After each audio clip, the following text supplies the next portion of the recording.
नमस्ते दोस्तों। आज की इस कहानी में आपका स्वागत है। दोस्तों, मेरा नाम पूजा है और मैं गुजरात की रहने वाली हूँ। मेरे घर में मेरे मम्मी पापा और मेरे दादा दादी हैं। मैं अपने माँ बाप की एक ही औलाद हूँ। मुझे मेरे माँ बाप ने बड़े प्यार से बड़ा किया है। आज मेरी उम्र 17 साल की है, लेकिन मुझे देखकर कोई कह नहीं सकता कि मेरी उम्र इतनी कम होगी, क्योंकि मेरा बदन बिल्कुल एक 25 साल की लड़की की तरह हो चुका है। और इसकी वजह मैं खुद ही हूँ, जो 15 साल की उम्र से ही मैं वह सब करने लगी। मेरे घर में 5 रूम हैं। एक में मेरे मम्मी पापा और दूसरे में मेरे दादा दादी, जो अब 65 से ज्यादा उम्र के हैं और ज्यादातर अपने कमरे में ही लेटे रहते हैं।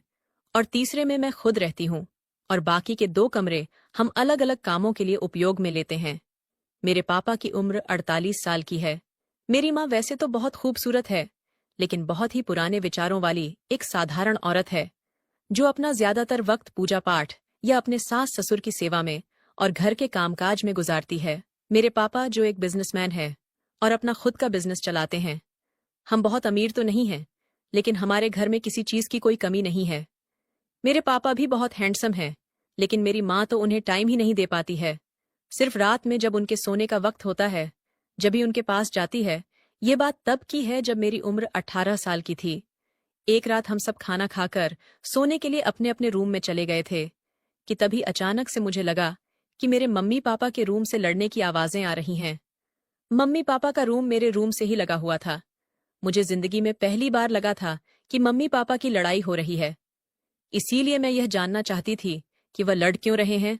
तो पहले तो मैंने सोचा कि मैं मम्मी से जाकर पूछूं, लेकिन फिर बाद में सोचा कि वह लोग मेरे सामने शर्मिंदा हो जाएंगे, इसलिए मैंने पूछना उचित नहीं समझा।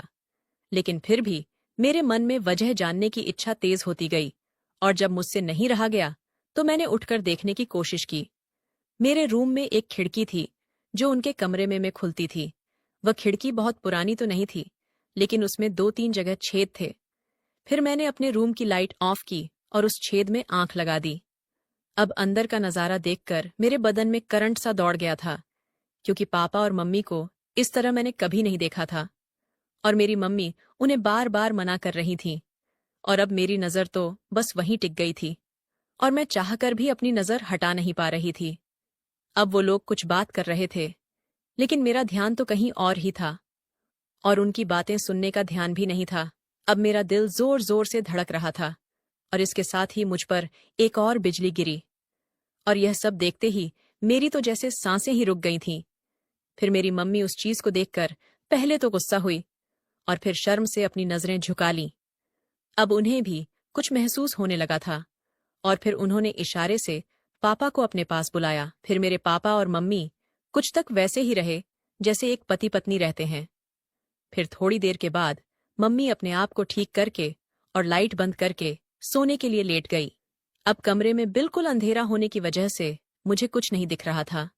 तो तब मैंने भी जाकर लेटने की सोची, और फिर मैं भी अपने बिस्तर पर आकर लेट गई। लेकिन अब मेरी आंखों के सामने तो मम्मी पापा की पिक्चर मानो चल रही थी, और पापा का वह भयानक अवतार पता नहीं मुझे क्यों बहुत अच्छा लग रहा था। अब मेरा दिल कर रहा था कि मैं भी उनके साथ वैसे ही रहूं जैसे मम्मी रहती हैं। उस रात मुझे बहुत खुजली हो रही थी। फिर मैंने उस रात पहली बार अपने हाथ की मदद ली। अब मेरे ख्यालों में और कोई नहीं, बल्कि मेरे पापा ही थे। फिर जब मेरी खुजली बंद हुई, तब मैं इतनी थक चुकी थी कि कब मेरी आंख लग गई मुझे पता ही नहीं चला। फिर सुबह मम्मी ने जब आवाज लगाई तो मेरी आंख खुली। फिर मम्मी बोली कि बेटा, सुबह के 8 बजे रहे हैं, कॉलेज नहीं जाना क्या? तो तब मैं उठकर सीधी बाथरूम में गई। तो फिर अब मेरी आंखों के सामने फिर से वही नजारा आ गया था। अब मुझे फिर से खुजली होने लगी थी, तो मैंने फिर से अपने हाथों की मदद ली। दोस्तों, मुझे बहुत अच्छा महसूस हो रहा था। खैर, जैसे तैसे करके मैं कॉलेज जाने के लिए तैयार हुई और ड्रेस पहनकर बाहर आई, तो नाश्ते के टेबल पर मेरा पापा से सामना हुआ। मैं रोज सुबह पापा को गुड मॉर्निंग करके विश करती थी, तो तब मैंने उस दिन भी पापा को वैसे ही विश किया।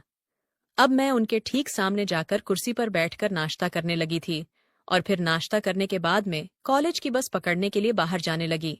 लेकिन मेरा मन पापा को छोड़कर जाने का नहीं हो रहा था। तो तब मैं बाहर तो गई, लेकिन कुछ देर के बाद वापस आकर मैंने बहाना बनाया कि मेरी बस निकल चुकी है। अब ऐसी स्थिति में पापा मुझे कॉलेज छोड़कर आया करते थे, तो तब मम्मी बोली कि जा, पापा से कह दे, वह तुझे कॉलेज छोड़ आएंगे। फिर मैं खुशी खुशी पापा के कमरे में गई। फिर मैंने पापा से कहा, तो वह मुझे कॉलेज छोड़ने के लिए राजी हो गए। मैंने कहा, मैं लेट हो रही हूं। तो तब पापा बोले कि ठीक है, मैं टी शर्ट तो पहन लूं, तू मेरा बाहर इंतजार कर। तो मैं बाहर आकर इंतजार करने लगी। पापा मुझे ज्यादातर कॉलेज कार में ही छोड़ते थे, लेकिन उस दिन मेरे कहने पर उन्होंने मुझे हमारी एक्टिवा स्कूटर पर कॉलेज छोड़ने के लिए गए। दोस्तों, यहां तक तो मेरा प्लान सफल रहा था, लेकिन आगे के प्लान में थोड़ा खतरा था और मुझे यकीन नहीं था कि वह सफल हो जाएगा। फिर मैं उनके पीछे बैठ गई और फिर हम कॉलेज की तरफ चल दिए। मेरा कॉलेज घर से लगभग 12 किलोमीटर दूर था। रास्ता लंबा था और सुबह का वक्त था, तो रोड सुनसान थी। फिर जब हम घर से 5 किलोमीटर दूर आ गए, तो तब मैंने पापा से कहा कि गाड़ी मैं चलाऊंगा। तब पापा परेशान होकर बोले कि ठीक है, लेकिन हैंडल मैं ही पकड़ा। अब मुझे मेरा प्लान कामयाब होता दिख रहा था। फिर तब मैंने कहा कि ठीक है, और पापा ने गाड़ी साइड में रोककर मुझे अपने आगे बैठाया और मेरी बगल में से अपने दोनों हाथ डालकर हैंडल पकड़ा और धीरे धीरे चलाने लगे। लेकिन अब गाड़ी चलाने पर किसका ध्यान था? मेरा इरादा तो कुछ और था, और फिर इस तरह मस्ती करते हुए मैं कॉलेज पहुंच गई। फिर पापा को जाते वक्त मैंने एक बार फिर से विश किया। अब पापा शायद मुझे लेकर कुछ परेशान हो गए थे, क्योंकि मैंने हरकत ही कुछ ऐसी कर दी थी। और मेरी तो पूछो मत, मेरी हालत तो इतना करने में ही बहुत खराब हो गई थी। फिर पूरे दिन कॉलेज में मेरे दिमाग में पापा का ही ख्याल घूमता रहा, और अब मेरा दिल कर रहा था कि मैं पापा के साथ गाड़ी पर ही बैठी रहूं। अब पता नहीं मुझे क्या हो गया था। ऐसा कौन सा तूफान मेरे अंदर था कि मैं पापा के साथ ऐसा करने के लिए ही सोचने लगी थी। खैर, आगे बढ़ते हैं। फिर मैं अपने मन की इच्छा और मेरे मन में चल रहे तूफान को लेकर घर पहुंची। अब उस वक्त लगभग 2 बज रहे थे। अब घर में दादा दादी के अलावा कोई नहीं था। मम्मी कहीं गई हुई थी और पापा अपने ऑफिस में थे।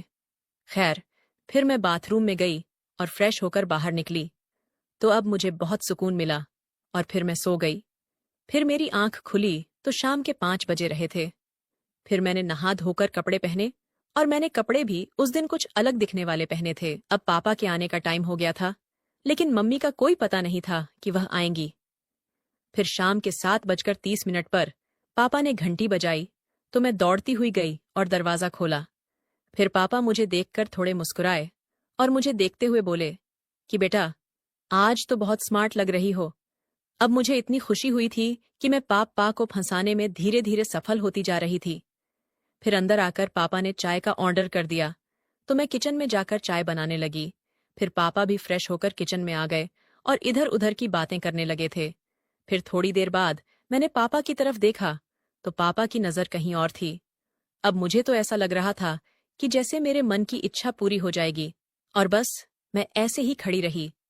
फिर चाय बन चुकी थी और फिर मैंने पापा से डारूम में जाकर बैठने को कहा, और चाय वहां देकर के बाथरूम में जाकर खुद को शांत करने लगी थी।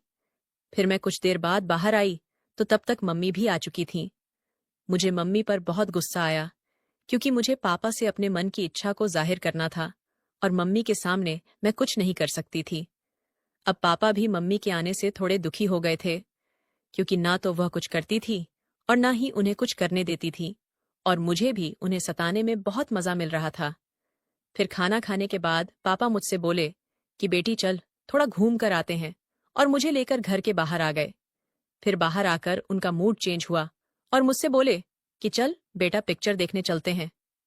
तो तब मुझे पापा पर इतना प्यार आया कि पापा मेरे साथ अकेला रहने की कितनी कोशिश कर रहे हैं। खैर, फिर हम एक्टिवा पर सवार होकर एक सिनेमा में पहुंच गए, और रास्ते में ही मम्मी को फोन कर दिया कि हम पिक्चर देखने जा रहे हैं। जब सिनेमा में कोई पुरानी मूवी लगी होने की वजह से ज्यादा भीड़ नहीं थी। पूरे हॉल में लगभग 70-80 लोग ही होंगे। अब मुझे पापा की समझदारी पर बहुत खुशी हुई थी। वह चाहते तो मुझे किसी बढ़िया पिक्चर दिखाने ले जाते, लेकिन उन्हें शायद कुछ ज्यादा वक्त मेरे साथ बिताने थे। फिर उन्होंने सबसे महंगे टिकट लिए, और फिर हम लोग बालकनी में जाकर बैठ गए। हमारा नसीब इतना बढ़िया चल रहा था कि बालकनी में हमारे अलावा सिर्फ एक ही लड़का था, जिसकी उम्र लगभग 15 साल थी, और वह भी आगे की सीट पर बैठ गया था। अब तो हम दोनों को और भी आराम हो गया था। फिर पिक्चर चालू हुई, लेकिन पिक्चर पर किसका ध्यान होगा? अब मेरा ध्यान तो पापा की तरफ था, और पापा भी तिरछी नजर से मेरी तरफ देख रहे थे। अब बस शुरुआत करने की देर थी कि कौन करे। अब मैं तो पापा का साथ पाने के लिए वैसे ही मरी जा रही थी, और फिर उसी वक्त जैसे मेरे पैर पर किसी जानवर ने काटा हो, मैं खड़ी हो गई। फिर तब पापा ने घबराते हुए पूछा कि क्या हुआ।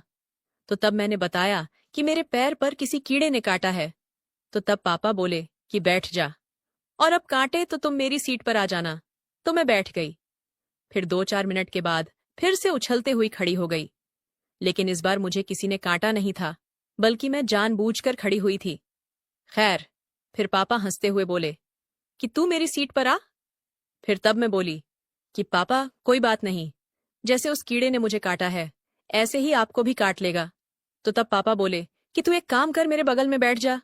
अब मैं तो पहले से ही तैयार थी, तो पापा के बोलते ही मैं उनके बगल में बैठ गई और पर्दे की तरफ देखने लगी थी।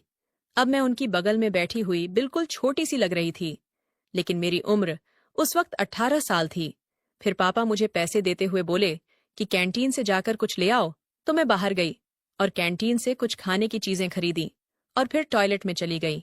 और फिर जब तक वापस आई तो पिक्चर चालू हो चुकी थी। फिर मैंने पापा के बगल में बैठते हुए कहा कि पापा मुझे आपके साथ बैठने में ज्यादा अच्छा लग रहा है। फिर तब पापा बोले कि तो फिर 1 मिनट रुक, और बैठे हुए ही खुद को सेट करने लगे थे। अब मुझे अंधेरे में कुछ नहीं दिख रहा था। और फिर जब उन्होंने मुझे बैठने को कहा और मैं उनके बगल में फिर से बैठ गई।